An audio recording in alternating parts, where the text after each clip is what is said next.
the idea of the infinite from within, you know, how we can arrive at a whole other aesthetic of sound through this shimmer, and how that's not old at all if you consider that tetraspheres may remind you of some gamelan structures and forms. But we spent, I mean, nights together at San Jose City College working on what we call sirens and finding these beats and reverberation, but you're better at describing what we were doing. Yeah, well, it's just in the process of playing together, I mean, Hafez and I had an immediate chemistry from the first time we played together a little over 3 years ago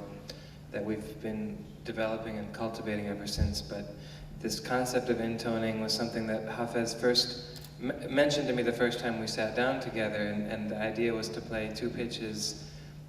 a microtone off, just a few microtones off from each other. So if he's playing a B flat and I play a slightly high B flat, now I'm not talking about a half step, not a B, but something, you know, maybe 10 cents if you were, you know,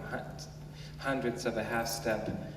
you know, maybe 1/10 of a half step higher than the B flat, and you start hearing these interference patterns, this kind of shimmering, which usually when we hear that as a musician, we try to eliminate and say, okay, that one of those notes is out of tune, let's correct it, and let's unify our pitch. But this, and what we discovered is that that sound actually becomes its own entity, and not only, you know, and then this process developed where certain other intervals, microtonal intervals, would start creating these other partials, other sounds would develop. And the sirens that Hafez mentioned is sort of when we're playing in the upper register, two notes within a certain range of each other. This third note, or fourth or fifth, sometimes there's like 4 other pitches that are going, reverberating in our heads. You know, they're actually louder, and even, not only in our own ears as performers, but to the outside listeners, louder than the notes that we're actually creating. It's a really powerful thing that, you know, sometimes you can sort of hone in on and you can predict what's going to happen, but it's actually more interesting to me when you don't try to control it, and the sound, like I said, there's this resultant tone,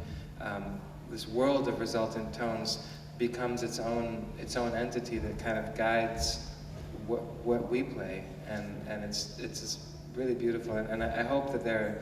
are chances within the music that you can tune in to those sounds when they happen. I think there's certainly, Hafez and I will do it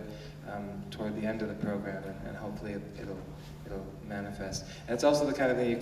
we can't do. Sometimes we decide we want to do it when the environment's right, it comes out, and when it's not, it doesn't. But the environment feels right here so far, so.